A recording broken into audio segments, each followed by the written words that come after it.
You forged my model, you forged your resume, and you forged your way into my bed.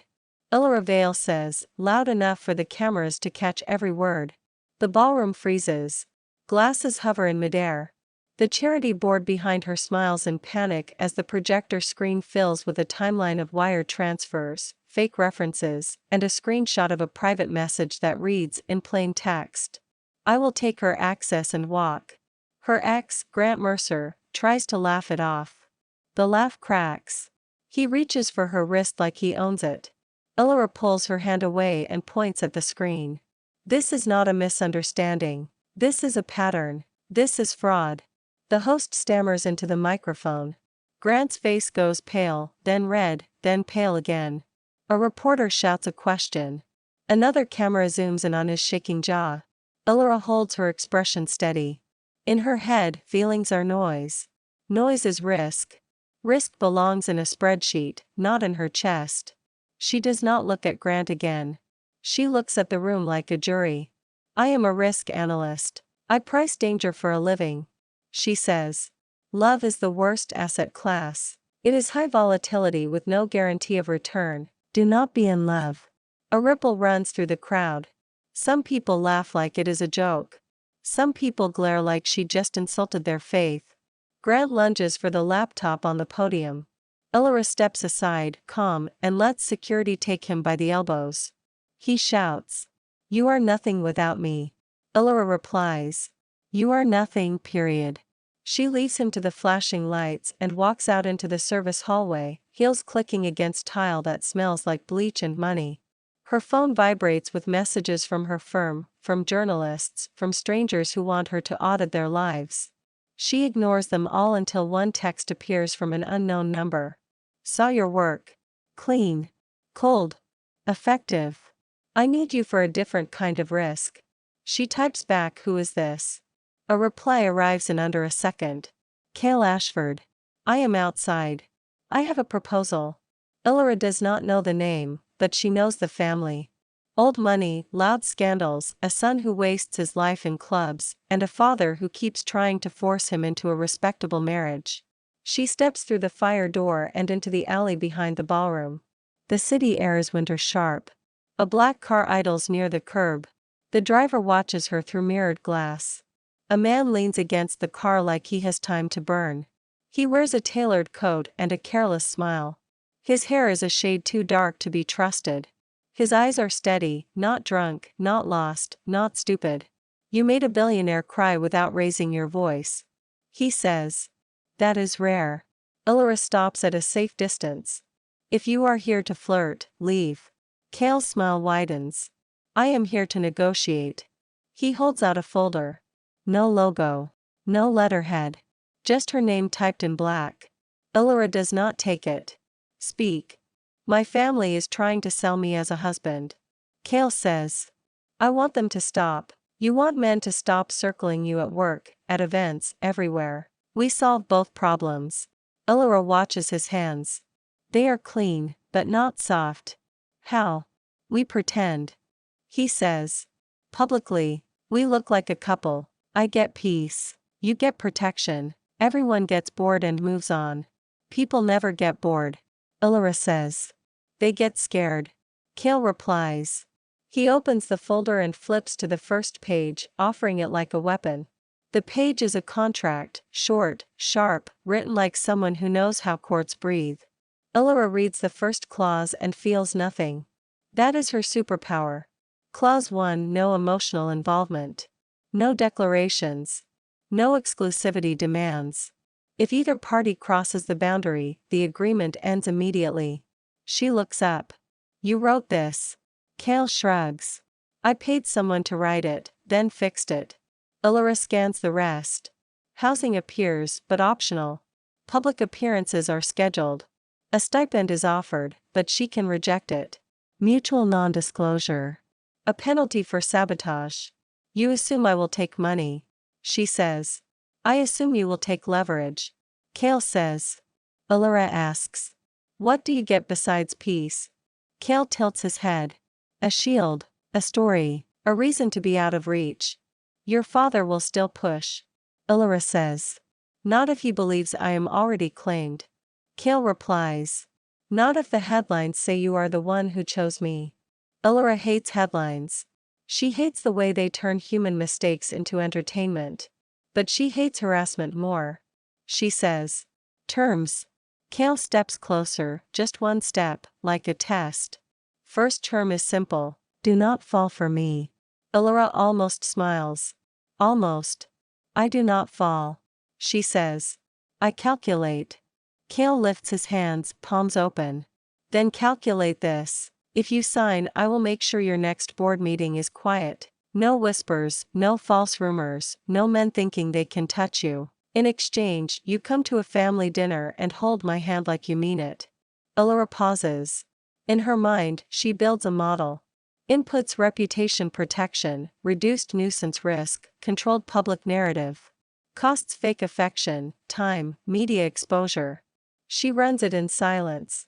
The output is clear. Send me the final draft. She says. Cale pulls a pen from his pocket and offers it. Sign here and we start now. Elora takes the pen. The ink is black. The paper is clean. Her signature is precise. Cale watches her write like he is watching a door close. When she finishes, he takes the contract back and tucks it inside his coat like it is a heartbeat. Congratulations. He says softly. You just bought yourself a very expensive problem. Elora looks him in the eyes. Do not flatter yourself. You are a line item. Cale's smile does not fade. Then let me be the line item that saves you. A door opens behind her. Someone calls her name. A reporter has found the alley. Cale moves fast, stepping into her space, sliding an arm around her waist with the ease of practice. His palm is warm through her coat. Elora stiffens.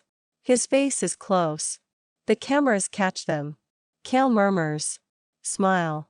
They need to believe it. Elora forces a smile that looks like a warning. The reporter shouts. Elora, are you dating Cale Ashford? Cale answers for her, voice bright. Yes. I am the luckiest man in New York. Elora keeps her smile fixed and whispers without moving her lips. Do not ever touch me without consent again. Cale whispers back.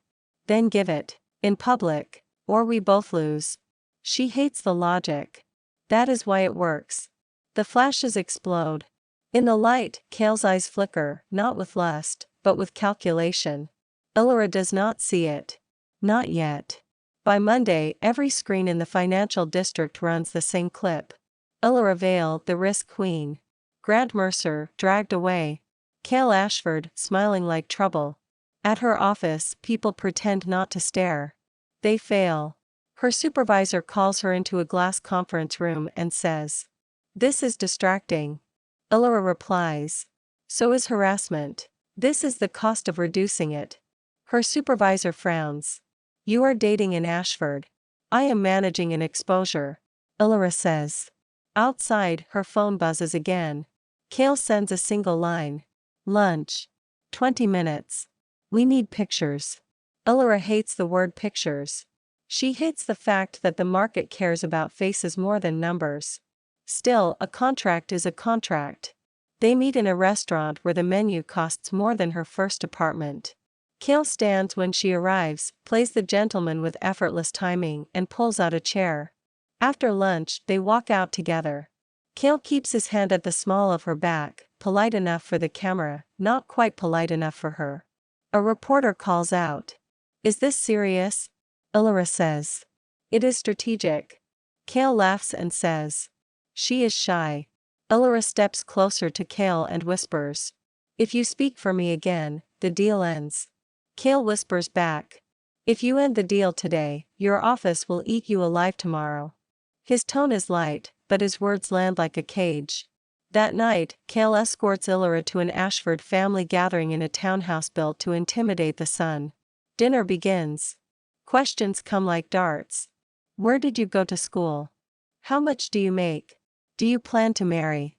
Elora answers with calm truth, wrapped in polite words.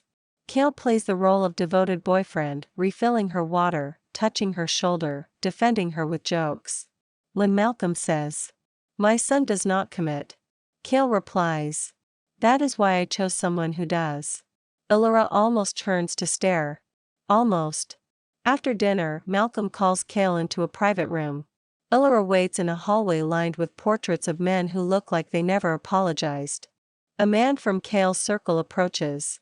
His name is Victor Hale and he smiles like he has never heard the word no. You are impressive. Victor says. But you are wasting your talent on an act. Illyra says. Move along. Victor steps closer anyway. You could have a real partner, someone who understands power. Illyra's voice stays flat. You are standing in my space. Victor reaches for her elbow. Come on, do not be so cold. Before Illyra can move, Cale appears behind Victor like a shadow. Cale's hand closes around Victor's wrist, not violent, not gentle, just final. Cale says, smiling. If you touch her again, you will not have a wrist to apologize with. Victor laughs, then sees Cale's eyes and stops. Cale releases him and turns to Illyra. Are you all right? Illyra says. I can handle myself. I know. Cale replies. I just prefer that you do not have to. Later, at Illyra's building, Cale walks her to the elevator. The lobby is quiet. The night is a thin hum around them. Cale says. You did well. Illyra replies. I followed the script. Cale steps closer. His cologne is clean, expensive, and infuriating. Your script is too cold. He murmurs. People will wonder. Illyra tilts her chin. Let them wonder. Cale lifts a hand, stops just short of touching her cheek. If I kissed you right now, would you push me away? Illyra's heart does not speed up. Not much. She hates that it changes at all. She says. Yes. Cale lowers his hand. Then I will not. Not yet. The elevator dings. The doors open. Illyra steps inside and turns back. Remember the first rule. Do not be in love. Cale holds her gaze. His smile is gone. I remember. He says. I just do not believe it anymore. The doors close. Illyra stands alone with the hum of the elevator and the sudden, sharp thought that she has mispriced something. Upstairs, Cale gets into his car and stares at his own reflection in the window. For the first time in years, the hunter feels hunted. Illyra's crisis starts like most disasters on Wall Street. Quietly. In an email. Subject line: urgent inquiry regarding your data submission. The message comes from the regulator. The body is short. It states that her team submitted numbers that do not match the underlying trades. It requests documentation. It suggests intent. Illyra reads it twice. Her mind stays calm. Her stomach does not. She calls her team into the war room, a windowless space with whiteboards and too much coffee. She asks for the raw feeds. She compares logs. She checks access records. Someone has altered the dataset after her sign-off. It is clean enough to fool a casual review. It is sloppy enough that it was meant to be found after damage is done. By noon, her firm places her on administrative leave. By evening, a lawsuit appears in the news, written in language that implies fraud, greed, and arrogance. A former rival goes on television and says, she thought she was untouchable. Illyra watches the clip and feels something unfamiliar. Not fear. Not shame. Rage, cold and precise. Her phone buzzes. Cale. Where are you? Illyra does not answer. She does not want him involved. Involvement creates leverage. Leverage creates loss. Cale calls anyway. She declines. He calls again. She declines. On the third call, she answers, voice clipped. This is not part of the agreement. She says. Cale replies. Neither is someone trying to bury you alive. Illyra says. I can solve it. Cale pauses, then says. Tell me the name of the person who benefits. Illyra thinks. Several names appear. Too many. That means the attacker is upstream. Give me time. She says. You do not have time. Cale replies. This is coordinated. If you move alone, they will isolate you. Illyra ends the call. She hates being told what the market already knows. That night, she sits in her apartment with printed logs spread across the floor. She circles anomalies. She marks access times. Someone used a credential that should not exist. At 2 in the morning, the door buzzer rings. Allura freezes. She did not order food. She did not invite anyone. The buzzer rings again. Then her phone lights up with Cale's name. She should ignore him. She does not. She presses the intercom button. What? Cale's voice comes through, low. Let me in, or I will climb. Allura almost laughs. Almost. She buzzes him up. 2 minutes later, he is at her door, coat damp with rain, hair darker, eyes sharp. He steps inside and takes in the papers on the floor. You are building a case. He says. I am building the truth. Allura replies. Cale crouches, scans the logs and points at a timestamp. This is the pivot. This is where the dataset changes. Allura stares. How did you see that so fast? Cale does not answer. He pulls out his phone and sends a message to someone. No name appears. Just a number. Allura says. Who are you calling? People who can move faster than your firm. Cale replies. People who do not care about your firm's politics. Allura's voice hardens. You promised no interference. Cale looks up. His face is still, controlled. I promised no emotional involvement. I did not promise to watch you get destroyed.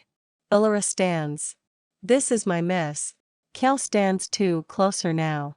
It is also my headline. If you fall, I fall. That is how optics works. You taught me that. Allura hates that he is right. They work in tight silence, trading logs and timelines until the pattern stops hiding. On the third day, Cale comes back with evidence and a smile that does not reach his eyes. Found your ghost credential. He says.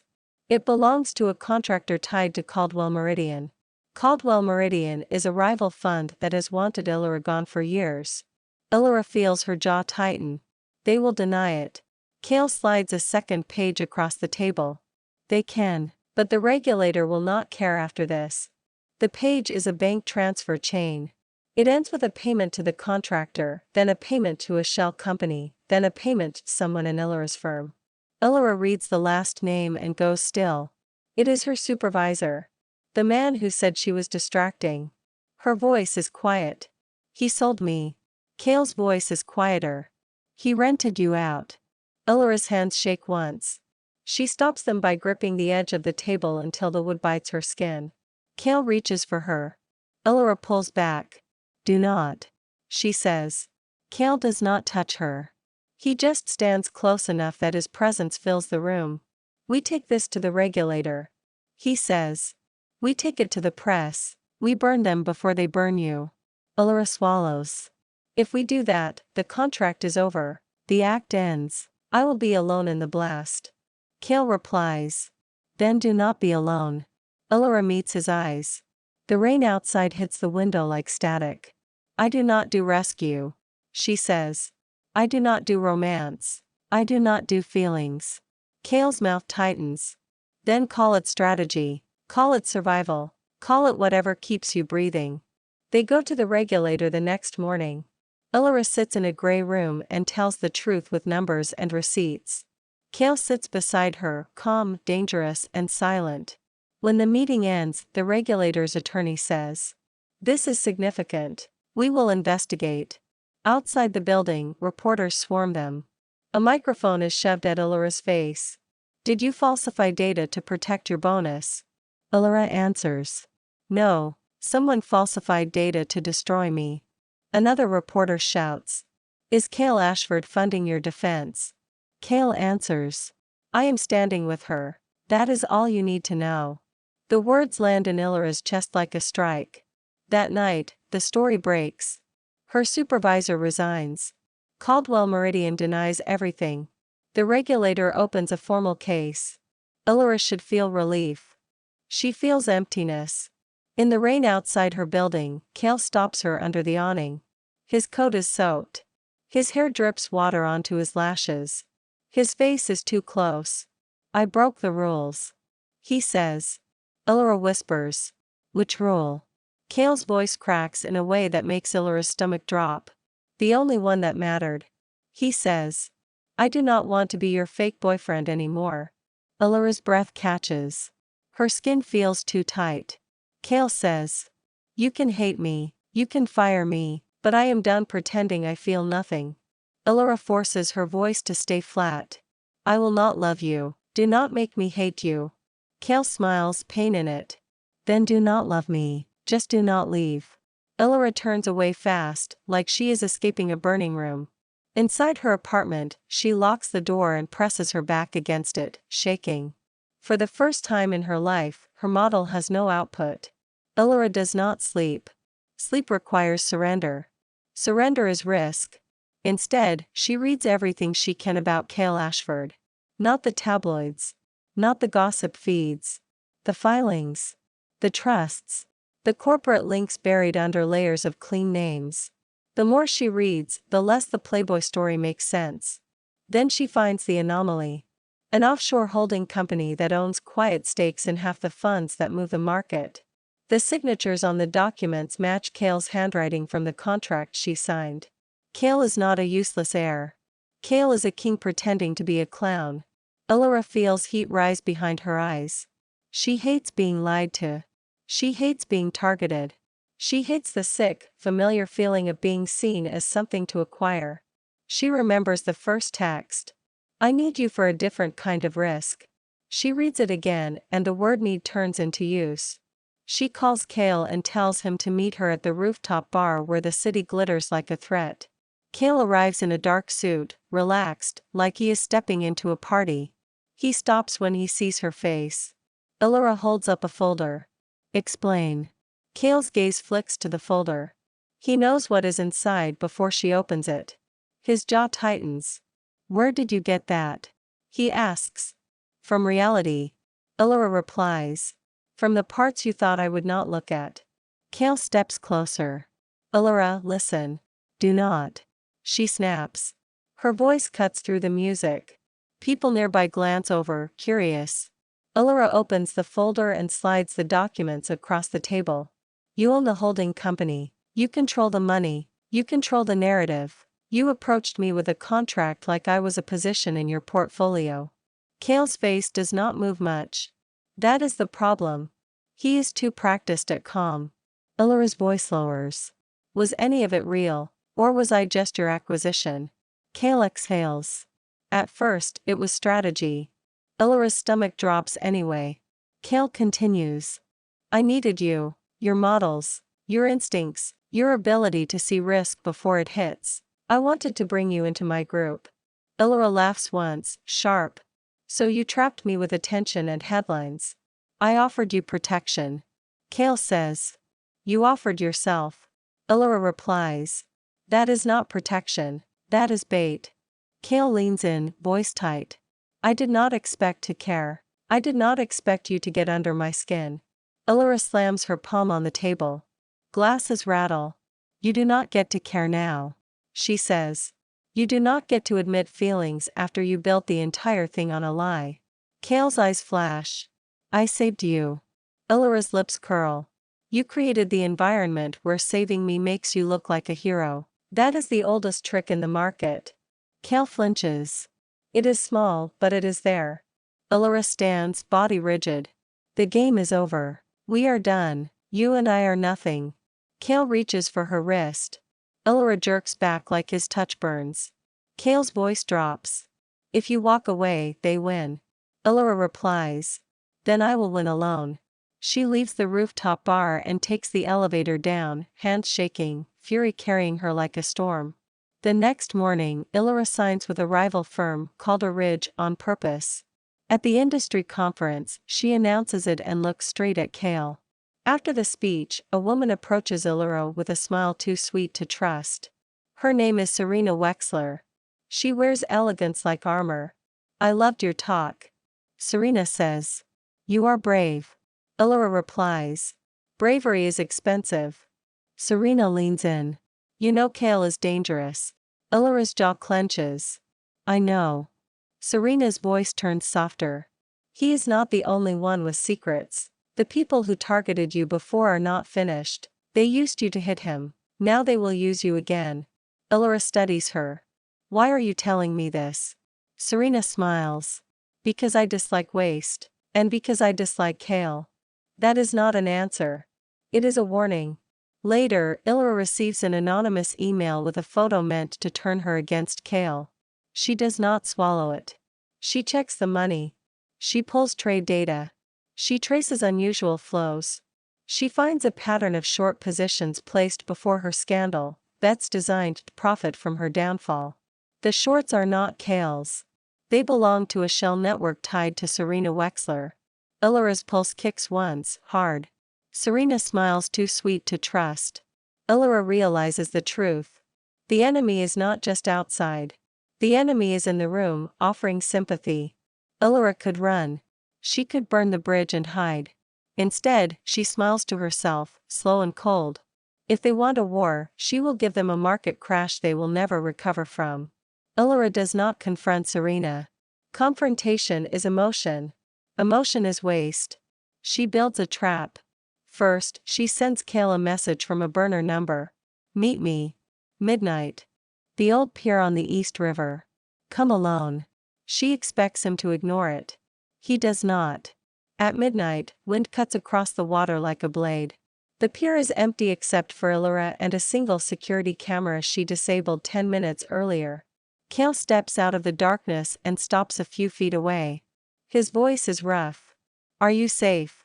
Ilra says. That is not your concern. Kale's eyes narrow. It is always my concern. Ilra holds up her phone and shows him the short positions tied to Serena. She watches his face for reaction. Kale's expression shifts, just a little. Anger. Recognition. She is behind it. He says. Ilra says. She is behind the latest move. The first attack was bigger. A coalition. Kale exhales. My father has enemies. I have enemies. You stepped into the crossfire. Ilra's voice stays flat. You pushed me into it. Kale does not deny it. Yes. The word hangs between them like a confession. Ilra continues. I do not forgive you, but I will not let Serena destroy me. I will not let her destroy you either. Not because I care, because I hate losing. Kale's mouth twitches.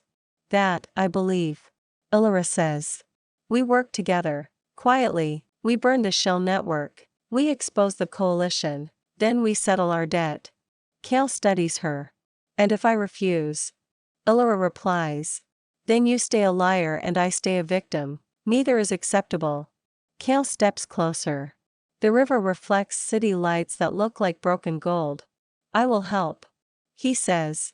Not for the market. For you. Ilra lifts her chin. Say that again and I walk. Kale nods once. Fine. For strategy. They begin. Ilra feeds Serena a false narrative, Kale maps the flow, and together they squeeze the network until a weak link cracks. A banker who launders reputations for Serena chooses survival over loyalty and gives them names, roots, and the coalition behind Ilra's first attack. Hours later, Ilra walks out into a waiting car. Kale is inside. He looks at her. Did you get it? Ilra hands him her phone with recorded audio. We have enough. Kale's hand brushes hers as he takes the phone. The touch is an accident. It still sparks. Ilra pulls back. Do not. Kale's voice is low. I did not. They move. Fast. Precise. Brutal in the way only smart people can be brutal. They trigger a coordinated audit on Serena's shell network. They leak Carver's name to a regulator. They force a margin call on a fund Serena uses as a shield. They push her into a corner where every move creates another trail. Serena fights back. She targets Ilra directly. One night, 2 men tried to force Ilra into a van. Kale appears, disarms them, and sends them running. Ilra stands still, shaking with delayed adrenaline. Kale turns, breath hard. He reaches for her shoulders, stops, and then pulls her into his chest anyway. Ilra freezes, then pushes him back. Kale's eyes flash. You could have been taken. Ilra's voice breaks, just a little. I had it under control. Kale replies. No, you had it under denial. Ilra's throat tightens. She hates that he saw it. She hates that he is right. A siren wails in the distance. The city keeps moving like nothing happened. Kale's voice drops. I do not want you to die because of my war. Elora stares at him. Then stop lying to me. Kale nods. I am done. Elora says. Good, because I am not done either. The next day, they strike the final move. They set a meeting at a private gallery inviting Serena under the promise of a truce. Serena arrives wearing white, smiling, confident. Elora greets her with calm. Thank you for coming. Serena glances at Kale. I did not know you would be here. Kale smiles cold. You never knew as much as you thought. Serena laughs. This is a waste of time. Elora clicks a remote. The gallery screens light up with bank transfers, recorded audio, and a live video call to a regulator waiting on the other line. Serena's smile falters. You cannot do this. Elora replies. Watch me. Serena's eyes turn sharp. You think Kale is on your side. He is incapable of loyalty. Elora says. I am not asking for loyalty. I am asking for alignment. Serena looks at Kale, searching for weakness. Kale gives her none. Serena reaches into her bag. Kale moves. Elora moves too. A shot cracks through the air. Pain blooms in Kale's side. He staggers, then steps in front of Elora anyway, taking another hit meant for her. Elora's world narrows to red and sound. She catches Kale as he falls. His blood soaks her hands. It is warm. It is real. Kale grimaces and whispers. Do not panic. Elora's voice shakes. Do not tell me what to do. Serena tries to run. Security storms in, drawn by the alarm Elora triggered 10 seconds earlier. Serena is pinned to the floor. The regulator's voice comes through the speakers, calm, official. Ms. Wexler, you are under investigation. Elora holds Kale's face between her hands. Tears rise. She hates them. She cannot stop them. Kale's eyes soften. There you are. Elora whispers. I am not crying for you. I am crying because this is inconvenient. Kale coughs, then laughs, then winces. Of course. Elora presses her forehead to his. Do not die. Kale whispers. I am too stubborn. Elora's hands shake as she calls for medical help without using any abbreviations, without shortening anything, because the words feel like a promise she cannot afford to break. Kale survives. That is the first outcome Elora cannot explain with math. In the hospital, he lies in a bed with wires and monitors that beep in steady rhythm. His color is pale, but his eyes are still sharp. Elora sits in a chair beside him and works on her laptop because work is what she does when emotions try to swallow her. Kale watches her for a while, then says, You have been here all night. Elora replies, You are a liability. I am monitoring the risk. Kale's mouth lifts. Say that again when I am not bleeding. Elora does not smile. Her throat hurts. A nurse checks Kale, then leaves. Silence settles like dust. Kale says, You do not have to pretend with me now. Elora keeps her eyes on the screen. I am not pretending. Kale's voice is gentle, which is worse than pressure. Elora, look at me. She does. Her eyes feel raw. Kale says, You do not have to say the word. You do not have to change your manifesto. You do not have to be soft. I only need to know one thing. Elora's hands clench. What? Kale asks. When this is over, do you want me in your life? Elora's chest tightens. She wants to answer with a model. There is no model for this. She says, carefully. I want outcomes. Kale replies. Then choose one. Elora looks at him and for once, she does not run from the feeling. She does not name it. She just lets it exist. I want you. She says. Kale closes his eyes like he has been holding his breath for years. When Kale is discharged, the market is waiting. Serena Wexler's arrest explodes across the news. The coalition collapses under subpoenas and audits. Calder Ridge tries to claim Elora as their weapon, but Elora walks into the boardroom and resigns before they can own her narrative. Her new offer comes from a quiet firm with no public face, no flashy marketing, no need to prove anything. Kale's firm. Elora reads the contract. There is no clause about love. There is no clause about ownership. There is one clause about respect, written in blunt language. Allura signs. At the first staff meeting, people look at her like she is a legend and a warning.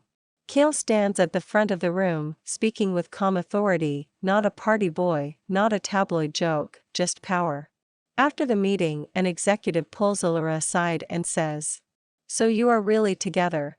Allura replies, "We are aligned." The executive laughs nervously and leaves. Later, in Cale's office, Allura stands by the window and looks down at the city that tried to eat her. Cale says, "You are thinking too hard." Allura answers, "Thinking is what kept me alive." Cale steps closer, careful. "And what about now?" Allura does not turn.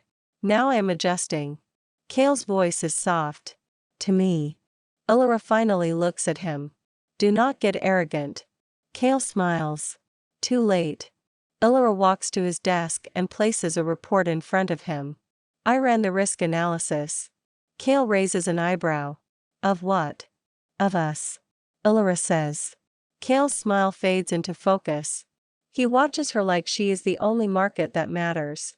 Allura taps the report. "The risk is extreme. The volatility is high. The downside is painful." Cale says, "And the upside?" Allura pauses. She hates that her voice shakes. "The upside is not measurable." Cale reaches for her hand. He does not grab. He waits. Allura places her hand in his. Cale whispers, "I can offer collateral." Allura almost scoffs. "You cannot insure this." Cale says, "I can commit." Allura studies him. Commitment is not romance. Commitment is action, repeated, verified. She says, "Then show me." Cale pulls out a small folder and slides it to her. Inside are documents, simple, legal, clear. A shared trust. A governance clause that protects her autonomy. A line that states she can walk away at any time, with no penalty, no smear, no fight. Allura's throat tightens. Cale says, "I built a cage once. I will not do it again." Allura swallows. "Why?" Cale answers, "Because you are not a position. You are a person, and I am tired of being the man who treats people like deals." Allura closes the folder. Her hands tremble. She hates that they do. She takes a step closer and leans her head against his shoulder, the smallest surrender she can tolerate. Cale exhales, slow, like he has been waiting his whole life for that wait. Allura murmurs, "Do not think this means I believe in love." Cale's voice is warm. "I do not need you to believe in it. I only need you to choose me." Allura lifts her head and looks at him, steady. "I choose you," she says. "That is the only promise I can price." Cale's eyes soften. It is enough. Outside, the city keeps moving. Allura does not break her rule. She just makes one exception. Do not be in love unless you are ready to win and bleed at the same time. Thanks for watching. Follow for more romance stories.